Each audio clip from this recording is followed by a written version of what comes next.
Secretary Rubio, because he was in the room at the time, to look into that. So I just wanted to see if there's an update on that recommendation. That process is most definitely taking place. I don't have any announcement. Look into that. So I just wanted to see if there's an update on that recommendation. That process is most definitely taking place. I don't have any announcements for you on that today, but I can certainly assure you the administration is working on it, and I'll check in on it and get back to you, Julio. It's a good question. Thank you very much. Jackie. Thank you, Caroline. Zoran Mamdani blamed the president for bomb threats and intimidation at polling locations. He said, "Repress the voice of Americans across this country." I want to give you a chance to respond to that. Yeah, I saw those comments from Mamdani. I think they are completely irresponsible. Repress the voice of Americans across this country.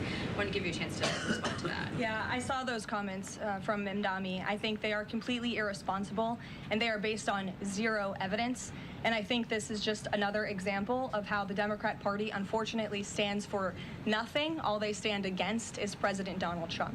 And I think it's quite sad to see that we have someone at the top of the ticket on an election day today saying such things about the president when he obviously had absolutely nothing to do with those threats. And on the shutdown, Democrats have been pretty quiet about the president's push for the nuclear option, terminating the filibuster. Is there any concern around here that Democrats might actually want Republicans to get rid of the filibuster so that one day, when they're in power again, the door's already open for them to pack the Supreme Court, give statehood to D.C. and Puerto Rico, make mail-in balloting permanent, those kinds of things? I think the president has been very realistic and strong in his position on the filibuster. He's been very vocal about it. I just spoke to him about it. He feels really strongly about this. Republicans need to play tough and they need to play smart. That's how the president feels. And we know that Democrats, if they are ever given a chance at power again in this city, they will absolutely take away the filibuster from the United States Senate. In fact, you had 49 Democrats who already voted to do this before. The only reason it did not move forward was because you had 2 Democrats who are no longer in office because they were run out of town by the far left radical base of their party.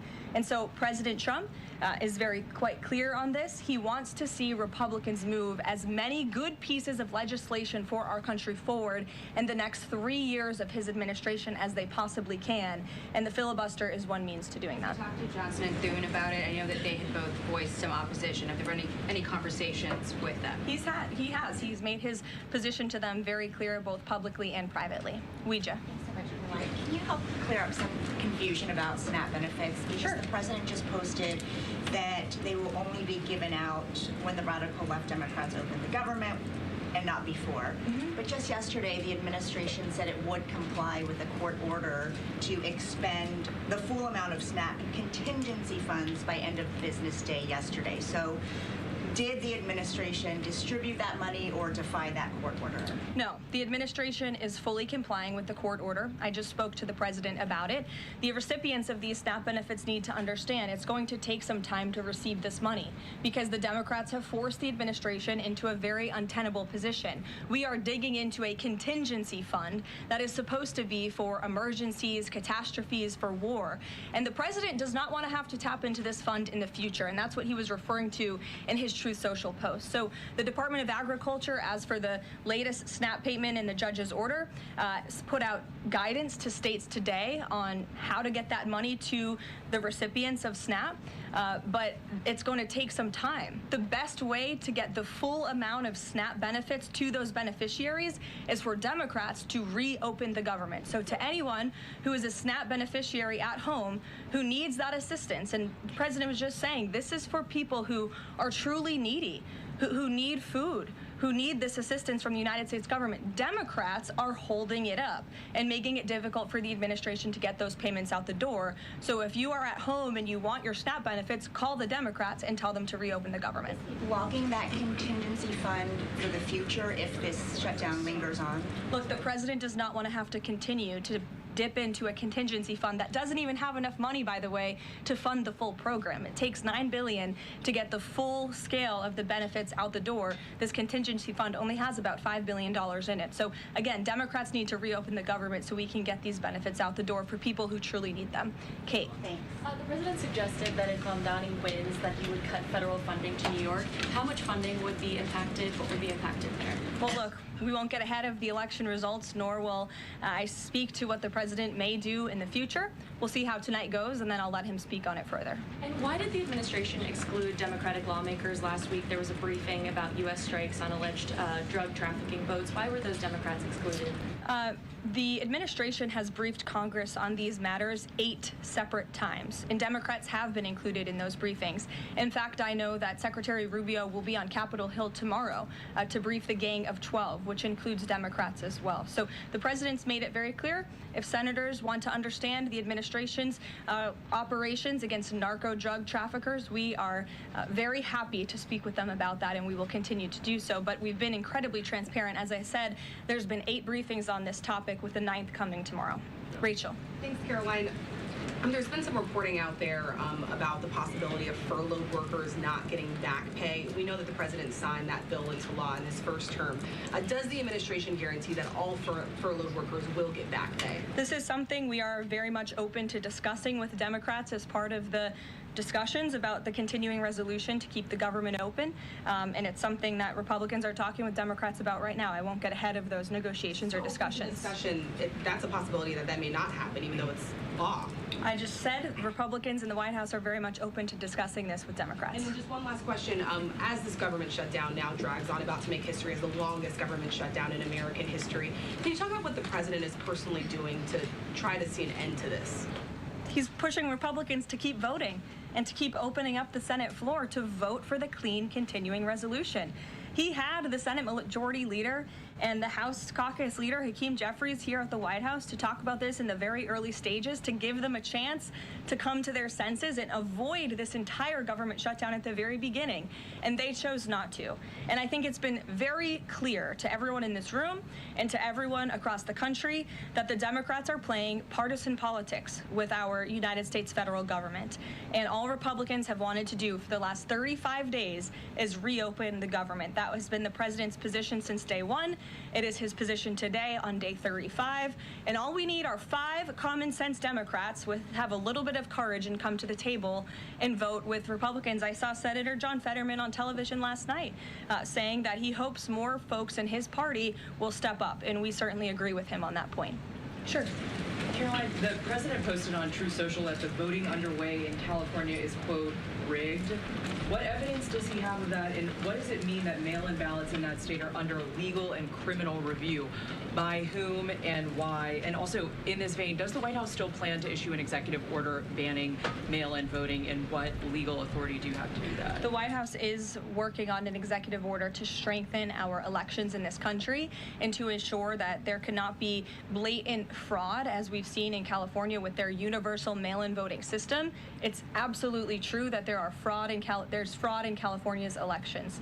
It's just a fact. What's the evidence about that? It is just a fact. They have a universal mail-in voting system, which we know is ripe for fraud. And if you want to deny that, I'm happy to provide you all of the evidence for it. I'd be glad to send that to you after this briefing. By rigged. Fraudulent ballots that are being mailed in the names of other people, in the names of illegal aliens who shouldn't be voting in American elections. There's countless examples, and we'd be happy to provide them. As for executive action the White House is taking, yes, we are looking into that. And like any executive order, of course, any executive order the president signs is within his full executive authority and within the confines of the law. Stephen. Thank you, Caroline. I've got 2 questions I'd like to ask you about New York, but first I'd like to ask you about breaking news from the Attorney General.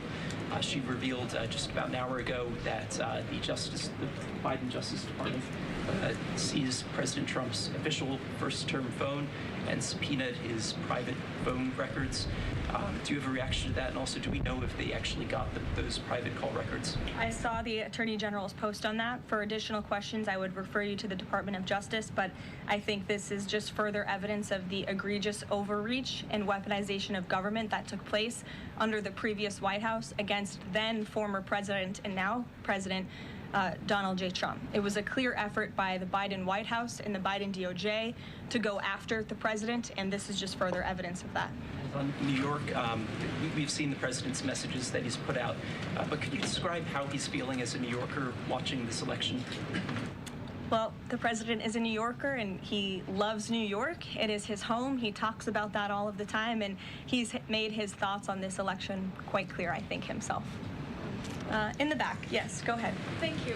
Over the weekend, there were reports. I was going to you in the green, but go ahead and then you can have your question. Thank you. Over the weekend, there were reports that President Trump was due to host President of Syria, Ahmad al-Sharia, on Monday. Do you have any preview for that meeting? Is he expected to invite him to join the U.S.-led anti-ISIS coalition? I can confirm that that meeting will be taking place here at the White House on Monday, and this is part of the president's efforts in diplomacy to meet with anyone around the world in the pursuit of peace. And as you know, when the president was in the Middle East, he made the historic decision to lift sanctions on Syria to give them a real chance at peace. And I think the administration, we've seen good progress on that front under their new leadership. And so he will be here at the White House on Monday, and I'll let the president speak further on it on Monday. Yes, go ahead. Thank you, Caroline. I was just curious, you had mentioned there that President Trump, as we know, has been speaking with Republican leaders in Congress about reopening the government. Is he involved in any other negotiations, and is he prepared to sign something if a deal does come out by the end of this week? On top of that, with SNAP benefits, does he have any authorities or considering any authority there to release more funds to help people who are desperately needing these benefits? So look, I think I've already answered the question on SNAP. We're complying with the court's order, and we're getting that partial payment out the door as much as we can and as quickly as we can, but it's going to take some time because, again, this is a prorated payment that we're tapping into a contingency fund for. The best way to get those payments out the door is for Democrats to reopen the government. But yes, the president is in constant communication with his friends on Capitol Hill. They know, they call, he answers, he picks up the phone. He's a very transparent president in that way. And as soon as the Democrats pass the clean continuing resolution, President Trump will be here to sign it. Michael. Thank you, Caroline. President Trump has threatened to go into Nigeria guns a-blazing if Nigeria's government does not stop the killing of Christians in that country. Has the White House heard back from Nigeria's government on this threat? As the president stated, Michael, if the Nigerian government continues to allow the killing of Christians, the United States will immediately stop all aid and assistance to Nigeria and may take action to wipe out the Islamic terrorists who are committing these horrible atrocities, especially against innocent women and children. I don't have any further announcements on that for you today, but I can assure you the President of the United States is watching this situation unfold very closely, as is our Secretary of State, Marco Rubio. Question, Caroline. President Trump has endorsed Andrew Cuomo in New York City's mayoral race. He has not by name endorsed Winsome Sears in Virginia's gubernatorial race. Why is that? Look, as you know from this podium, I'm quite limited in what I can say with regards to ongoing political elections. I think the president has spoken for himself and what he wants to see take place in these elections today. Right. Lalit. Thank you. I would like to ask you about India-U.S. citizenship. What is President's thoughts on the future of India-U.S. citizenship? I'm sorry, Lalit, can you repeat that? What is President's thoughts on future of India-U.S. relationship? I think he feels very positive and strongly about it. As you know, he recently, a few weeks back, spoke to Prime Minister directly when he celebrated in the Oval Office Diwali with many high-ranking Indian American officials here at the White House. We have a great U.S. ambassador to India in Mr. Sergio Gore, who will represent our country very well. And the president and his trade team continue to be in very serious discussions with India with respect to that topic. So I know the president has great respect for Prime Minister Modi, and they speak pretty frequently. Thank you. Hi, yes. The air traffic controller crisis ongoing. Secretary Duffy said he will now start to cancel and ground flights next week to maintain safety. Should people fly next week given this new information, and is the administration encouraging people to stop flying altogether and look at alternative transportation modes? The administration is encouraging Democrats to reopen the federal government so this chaos and disruption to our air traffic control system in the United States of America stops. It is ridiculous that we have even gotten to this place and that the Democrats have continued to shut down the government with 35 days, our air traffic controllers continuing to work unpaid, every single major airline in our country coming out and begging the Democrats to please reopen the government. And you had a Democrat staffer who was quoted, I believe in Politico a few weeks back, saying, short of planes falling out of the sky, we are not going to reopen the government. That is a reckless and dangerous statement from someone who didn't want to put their name on that statement, but we know it came from the Democrat Party.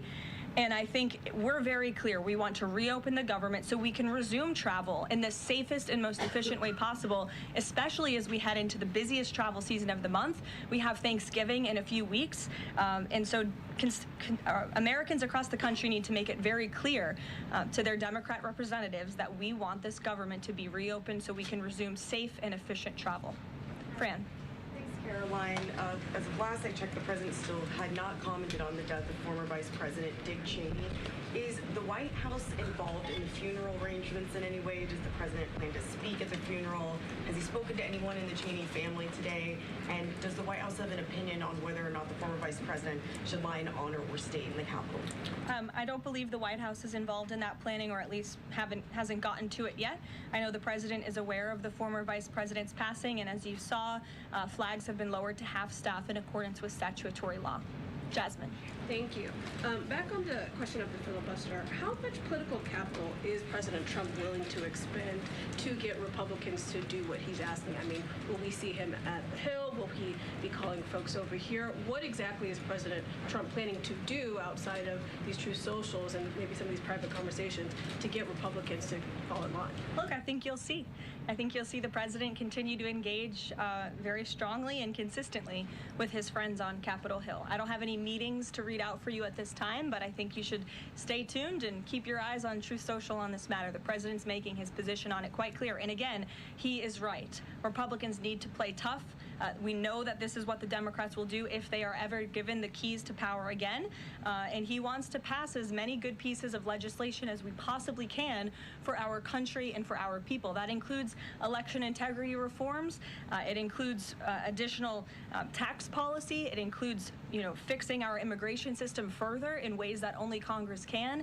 And the president fears with a Democrat Party that is so radical and opposes everything he does and everything he says, this is the only option for Republicans to move forward. Karen. In a second question, President Trump said to CBS in the 60 Minutes interview that he did not know the Binance founder, which he pardoned. What exactly did he mean for that? I know it caused He means he does not know him personally. He means he does not have a personal relationship with this individual. And when it comes to pardons, the White House takes them with the utmost seriousness, and the president understands the responsibility that he has as president to issue clemency and issue pardons to individuals who are seeking that. That's why we have a very thorough review process here that moves with the Department of Justice and the White House counsel's office. There's a whole team of qualified lawyers who look at every single pardon request that ultimately make their way up to the President of the United States. He's the ultimate final decision maker, and he was very clear when he came into office that he was most interested in looking at pardoning individuals who were abused and used by the Biden Department of Justice and were over-prosecuted by a weaponized DOJ. And the individual you're referring to, that was certainly the case. Even the judge in his case said that the sentencing that the Biden administration was asking for was egregious and went too far. And so the president is correcting that wrong, and he has officially ended the Biden administration's war on the cryptocurrency industry, and I think that's the message he sent with this pardon. Karen, yes. Back on the issue of back pay for furloughed workers, you said that the White House is open to discussing that with Democrats, but what would that discussion even be? There was a law, the president signed it in 2019. What could a discussion look like? Why is that even open for discussion? Look, Karen, as I said, Republicans are talking about that with Democrats right now, and I don't want to get in the middle of those sensitive conversations. But as we've complied with the SNAP order, the White House, the administration is always going to comply with the laws. We're always going to comply with the ruling of judges across the country. But the Republicans are discussing this matter with Democrats right now. Why would there even be a consideration of not paying those workers? News Nation. Big day in the Supreme Court tomorrow with President Trump's tariff policy facing a legal challenge. What's at stake with that case? And if the Supreme Court rules against the Trump administration, what is Plan B for trade policy? I'll tell you, the White House is always preparing for Plan B. It would be imprudent of the president's advisors not to prepare for such a situation. With that said, we are 100% confident in the president and his team's legal argument in the merits of the law in this case, and we remain optimistic that the Supreme Court is going to do the right thing. The importance of this case cannot be overstated. The president must have the emergency authority to utilize tariffs. Look at what President Trump has been able to do with the leverage and the power of tariffs. He's been able to sign peace deals all over the world and end global conflicts and literally save lives. He's been able to bring in trillions of dollars of investments into our country. In fact, this year alone, we are going to cut the deficit by $600 billion, namely because of the president's effective use of tariffs. And the president strongly believes that economic security is a matter of national security, and tariffs have a lot to do with that. And this case is not just about President Trump. It's about the use of this emergency authorization for tariffs for future presidents and administrations to come, and we're confident and hopeful that the Supreme Court will do the right thing. Kristen. Why did President Trump get an MRI during his recent visit to Wall Street? Look, as President Trump said, he would inquire with the physicians. I'll check back on that. But as the physical itself stated, Kristen, and as you all know, because you are all witness to it every single day, the president is in optimal physical health. This was a follow-up appointment, and we provided a detailed readout of that physical. I'm happy to give it to you again, and I can inquire further. With all due respect, an MRI is a very specific procedure. It's done on a part of the body looking for something specific, so it's not generally part of any kind of routine checkup. And in addition, President Trump has said that he wants to be transparent. He told us to ask the doctors, which we have and have not heard back. Why don't we have more information on this? As I said, I'll check back for you. Go ahead. Karen, can you update us on the mediation efforts this administration is leading in Sudan, trying to achieve a ceasefire there? Sure, yes. The United States is actively engaged in efforts to bring about a peaceful resolution to the terrible conflict in Sudan.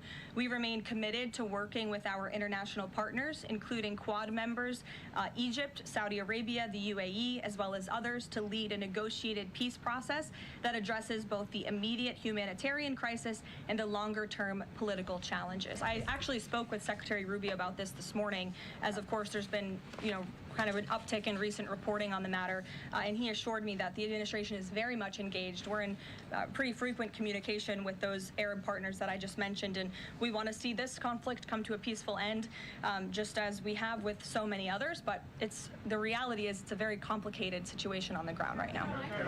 Caroline Levitt, c'est secrétaire de presse en dedans Car Blanche dans l'administration Donald Trump qui a détaillé toute une série de gros points qui dominent l'actualité. En nous résumé, question de négociation avec démocrates pas là-dedans, puisque chef l'État américain l'a poussé républicain pour continuer à voter jusqu'à ce qu'il va jouer une solution qu'il a cherché à, ou bien il a adopté mesures pour capable prendre en disposition ces faits sanitaires, une décision nucléaire concernant par la Sénat République là mettez quorum à 51 retiré à 60 ans. Madame Levitt fait comprendre que dans ce sens ça pendant 3 ans qu'a venu là républicain va gagner main levée pour passer toute loi que yo estimé yo jugé qui bon en faveur pays les États-Unis qui garde démocrates si que yo pas entrer là-dedans. Concernant la mort Dick Cheney, Maison Blanche seulement annoncé que il mettait drapeau pays à demi-mars, il pas involved dans question funérailles ancien vice-président américain républicain monsieur Dick Cheney qui mourit à l'âge de 84 ans. Monsieur fait en 2041, il fait en 1941, il mourit en 2025, ça fait 84 l'année. Nous songeons que petite Liz Cheney manzette en dedans chambre basse, mais c'est pas sans difficulté avec propre particularité affilié parti républicain. Concernant la guerre dans le pays Nigeria, autorité par Mme Caroline Levitt fait comprendre que c'est parce que le gouvernement nigérian a pétouillé chrétiens dans la côte Nigeria dans ce sens. Autorité américaine a décidé non seulement couper toutes les relations, couper aide que te konbaye pays Nigeria, mais préparer tout pour une intervention militaire que te demandé Pentagone pour travailler dans ce sens si là. Yo demandé pour population courir battre chalbaré des démocrates demandé autant pour souple l'ouvrir gouvernement parce que c'est eux qui la cause que administration trouve dans situation ça. Administration fédérale a annoncé tout par voie secrétaire transport que yo capable shutdown une quantité aéroport ou bien air traffic parce que gagne un problème monde qui pour contrôler tout tower de contrôle en dedans aéroport. Est-ce que les moun retourner, il y a la région l'argent que tu dois payer pendant que tu as travaillé là retourner al travail. Discussion ça la fête entre démocrates et républicains selon Madame Caroline Levitt qui fait comprendre que il y a pas tonne là pour que la Cour suprême les prononce et confiant c'est en faveur administration que la Cour suprême va prononcer sous question tarif là. C'est demain si Dieu le veut, il va gagner pour faire ça. Mais concernant décision nucléaire pour capable couper ou bien réduire et ça les majorité à l'idée pour gagner 60 sénateurs qui pour voter à yo cap mettre à 51, il y a tonne parce que démocrates ont envie faire ça déjà, c'est pas parce que yo pral faire pour dire que démocrates ont pas envie faire mais ça facilite la tâche à équipe républicaine pour voter tout projet de loi que yo voulez. Yo connaît tout, Zoran Mamdani, eh bien il y a tonne de décisions qui sorti dans élection à soir pour connaître qui position que l'administration fédérale a adopté dans le cas nouveau chef qui va gagner pour diriger la ville de New York, l'État de Bigapoa. Concernant Sandarele et record le téléphone privé chef l'État que la justice Galati prend, eh bien, il fait comprendre que ça montre une autre fois encore que l'administration Biden a persécuté adversaire politique, à savoir Donald Trump qui était Matlot. C'est ça, Mme Caroline Levitt, lui fait connaître les référés journalistes à responsable justice qui est capable de bailler plus de détails. Donc, c'est comme ça que nous résumer la situation pour vous. Dans ce qui concerne ensemble déclarations que Mme Caroline Levitt fait déjà, elle a pu continuer à parler. L'arrivée sous question Snap là, il fait comprendre que le gouvernement n'a pas voulu pour tellement l'argent qu'il a pour le programme d'urgence, mais il a obligé parce que il voulait respecter l'ordre que la Cour li passe puisque le tribunal demande pour respecter décision ça pour payer mon l'argent qu'on y a là attaquer démocratie tout c'est même qui fait que pas l'argent pour financer mon ça normalement si ça qui gagne li ka prêter avant que le jeune même si nous connaissons un conseil de budget qui était voté déjà l'argent ça a été déjà débloqué c'est l'argent qui était là c'est pas l'argent pour dire pour le voter pour c'est pas l'argent pour dire qu'il besoin un vote parlement pour que li capable effectif non mais moun non c'est l'argent qui était là déjà qui était voté et c'était seulement mettez dans section donc pour que chef l'État ou bien département trésor lui-même il te dit qui ça que le besoin qui quantité d'argent qu'elle a utilisé pour payer compagnie qui ba au service